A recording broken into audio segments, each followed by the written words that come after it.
Olá pessoal, tudo bem? Espero que todos estejam bem. Sejam bem-vindos a mais um vídeo do canal. Meu nome é Alex, sou advogado previdenciarista aqui na Advocacia Gasparotto. Já aproveita esse momento e faça um convite para você que está me vendo. Se ainda não é inscrito no canal, se inscreva, ative as notificações, porque toda vez que eu publicar um conteúdo novo, você vai ficar sabendo. Pessoal, hoje é sexta-feira, 18 de agosto de 2023. Trazer algumas informações aqui acerca da revisão da vida toda, do julgamento dos embargos de declaração.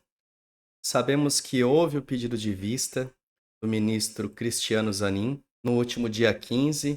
Deixa eu mostrar aqui para vocês, mais uma vez. O ministro Cristiano Zanin fez o pedido de vista e o processo ficou suspenso. Suspenso o julgamento, pedido de vista, ministro Cristiano Zanin.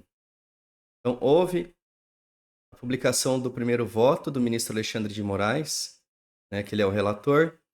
Ele acolheu, em parte, os embargos de declaração do INSS, exclusivamente para modular os efeitos da decisão lá no STF. Já discutimos essa questão em outros momentos, já está esclarecido quem será alcançado com essa modulação. O que eu quero tratar aqui para vocês, fazendo um parênteses, é sobre a aprovação dessa modulação.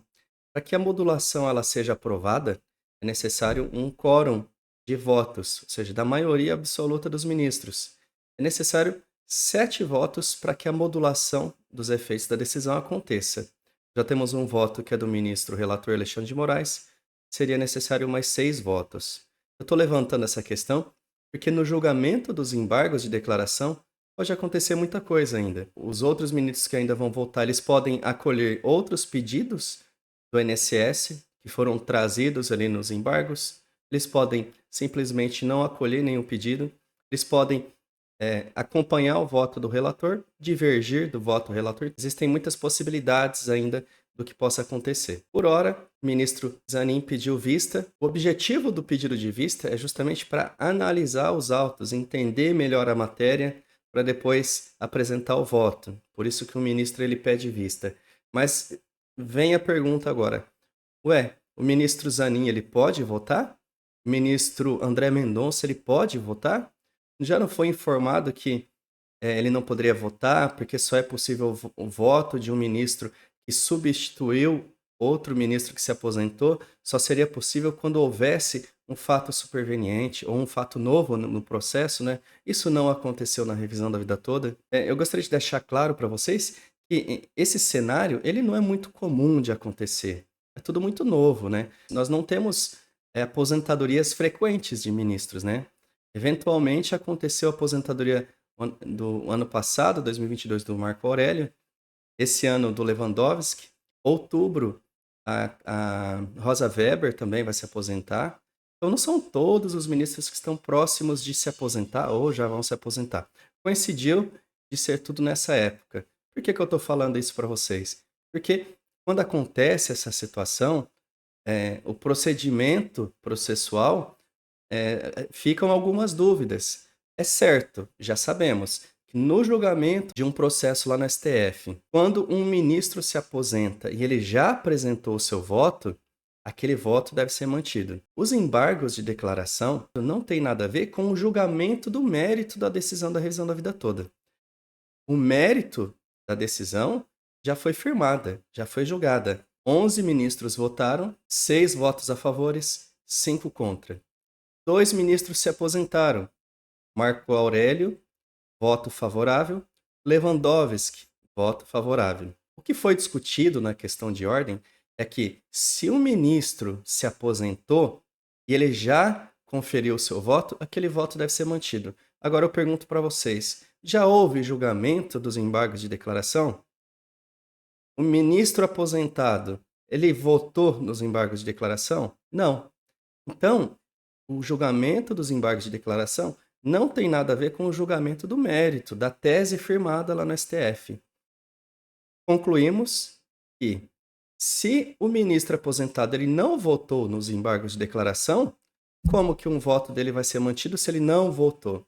Então, dessa forma, os ministros que substituíram os que se aposentaram, eles devem votar sim. Essa é uma dúvida muito comum, Como eu expliquei para vocês, essa questão que envolve o rito processual está sendo abordada agora. Não é muito frequente, porque os ministros que se aposentaram foram recentes, né? E isso não acontece com frequência, a aposentadoria de um ministro. Então, foi levantada essas dúvidas. Poxa, será que ele vai voltar? Será que não vai? Então, a questão é o seguinte: no julgamento dos embargos de declaração, não foi apresentado voto dos ministros aposentados.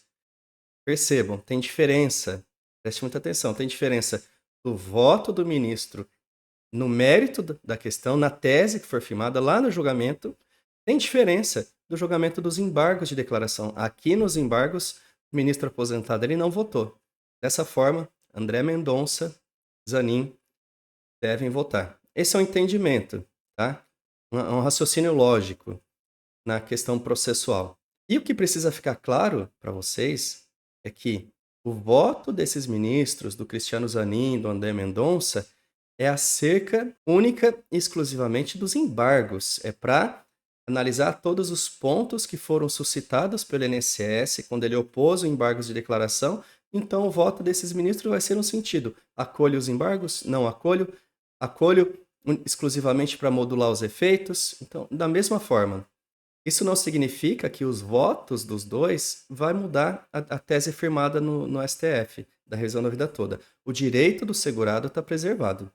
Resta nós sabermos se haverá outra proposta de modulação que restrinja o direito de todos os aposentados, outros tipos de proposta, até mesmo, resta saber se nesses outros votos os pedidos apresentados pelo INSS serão acolhidos, né? Reserva de plenário, aplicação do divisor mínimo, todos aqueles pontos que foram trazidos ali nos embargos.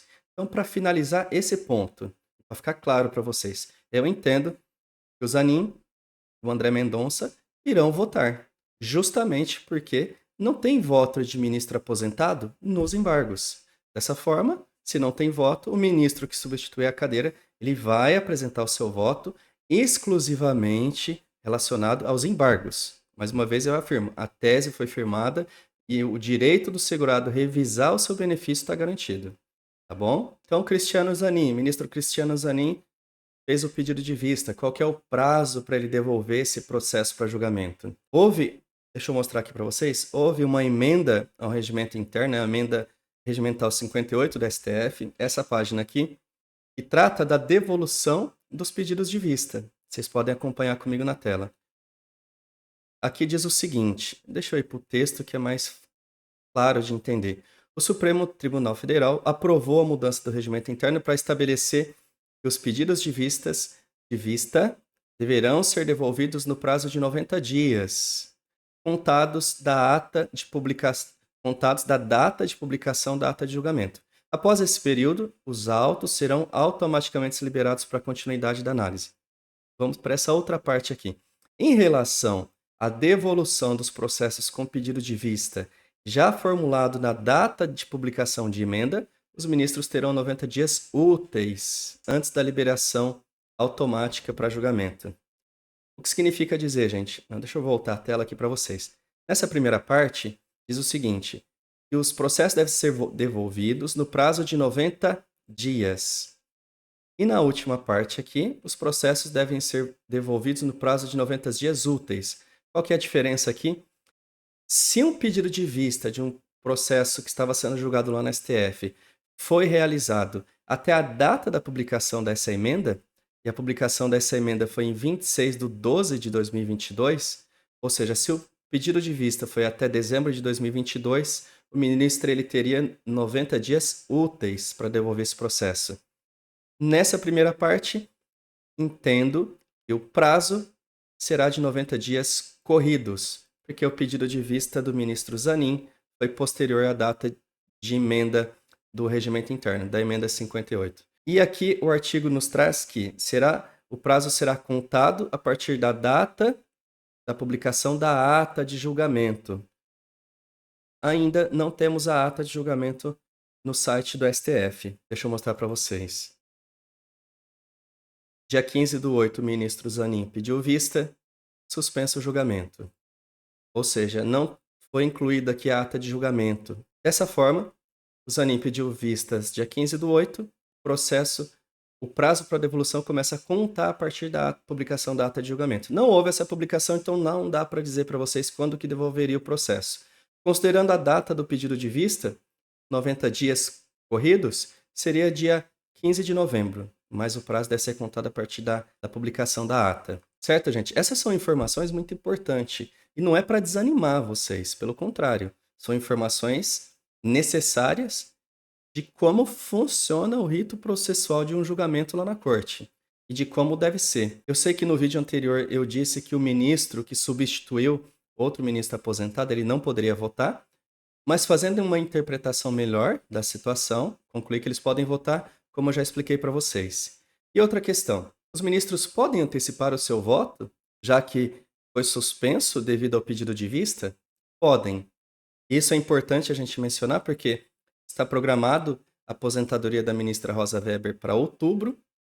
Considerando o prazo de devolução do processo, pedido de vista, a devolução ela pode ocorrer após a aposentadoria da ministra Rosa Weber, então seria interessante torcermos, né, para que ela apresente o seu voto antecipadamente, né? A ABL, né, quem acompanha a ABL, gosto muito de acompanhar a ABL, Dr. João Badari, eles estão numa luta incansável à frente desse processo lá no STF. O Dr. João, ele vai gabinete por gabinete ali para conversar com os assessores dos ministros, trazendo a questão. O Dr. João Badari e toda a sua equipe, eles merecem o reconhecimento desse processo da revisão da vida toda, merecem a vitória de todos os casos e colher os frutos do seu trabalho, porque eles têm trabalhado arduamente. E para um advogado ficar comparecendo constantemente em Brasília, viajar, pegar avião, gasta muito. Então, mérito todo, meus parabéns e a minha admiração do Dr. João Badari, toda a sua equipe. Tô puxando o saco não, gente. É a pessoa que está à frente do processo e está fazendo as coisas acontecer. Voltando aqui na questão de que se o ministro pode antecipar o seu voto, eu tenho 2 casos aqui que eu vou mostrar para vocês, em que o ministro ele antecipou o voto. Foi no julgamento do processo, é o ARE 1266095, né? Vocês podem pesquisar depois, faz uma pausa no vídeo para ver qual que é o número de pesquisa. Ou aqui já estou na sessão virtual de julgamento, veja que o ministro Alexandre de Moraes ele fez o pedido de vista e o Gilmar Mendes ele acompanhou o voto do relator, que era o Dias Toffoli, e o voto dele foi antecipado. Veja que está escrito aqui, voto antecipado, ou seja, ele apresentou o voto dele com o processo suspenso. Da mesma forma, esse outro processo aqui, ó, é um recurso extraordinário 1385835. O ministro Dias Toffoli fez o pedido de vista e o André Mendonça ele antecipou o seu voto. Então é possível, vocês podem ver, temos alguns julgamentos, né, com precedentes de que o ministro ele pode antecipar o seu voto. Dessa forma, os ministros que desejam antecipar o seu voto, eles podem fazer. O mais interessante seria a Rosa Weber apresentar o seu voto antecipado acerca dos embargos, porque ela vai se aposentar, o voto dela é favorável à revisão da vida toda, e qual seria a importância dela antecipar o seu voto? Se ela antecipar o seu voto, nesse caso, no julgamento dos embargos, o voto dela será mantido, porque ela já votou nos embargos. Suponhamos que seja feito um pedido de destaque nesse julgamento. Nesse caso, o processo virtual ele vai ser extinto, vai ser interrompido, reinicia o julgamento no plenário físico, mas como já foi discutido em questão de ordem anterior, o voto de um ministro aposentado será mantido. Então, nesse caso, entendem a diferença, gente? Se a ministra Rosa Weber antecipar o seu voto nos embargos de declaração e se eventualmente houver um pedido de destaque e o processo for transferido para o plenário físico, onde começa do zero, o voto dela será mantido. Nesse caso, será mantido. Os demais ministros votarão, André Mendonça e Zanin. E fique bem claro, né, essa diferença que eu estou trazendo aqui para vocês. Algumas pessoas podem não gostar do que eu vou falar, porque isso só vai fazer protelar o julgamento, mas particularmente eu prefiro que haja o destaque. Por quê, gente? No destaque, o processo vai ser iniciado no plenário físico. Ali os ministros já vão debater presencialmente. Cada um vai apresentar seu voto. Um outro ministro pode levantar a questão de ordem, vai esclarecer um ponto daquele voto, se não entendeu, se está divergente. Eles já podem debater também se votos serão mantidos, se novos ministros poderão julgar. ali já seria resolvido tudo na hora. Do que, ou eventualmente, outro ministro apresente seu voto aqui no plenário virtual, seja um voto também confuso e traga divergência, insegurança jurídica. Então, para acabar com isso, particularmente, eu preferiria que fosse o julgamento no plenário físico. Não me critiquem por isso. É um entendimento visando o bem do processo. Certo, gente? Basicamente isso que eu trouxe para vocês. Espero que vocês tenham entendido a minha interpretação. Então, dessa forma, os ministros André Mendonça e Zanin vão votar nos embargos, única e exclusivamente nos embargos. A tese firmada da revisão da vida toda será mantida. Pode acontecer, é outro tipo de modulação ou acolhimento ali dos pedidos do INSS. Pronto, era tudo isso que eu queria trazer para vocês. Agradeço muito a presença de todos e até a próxima.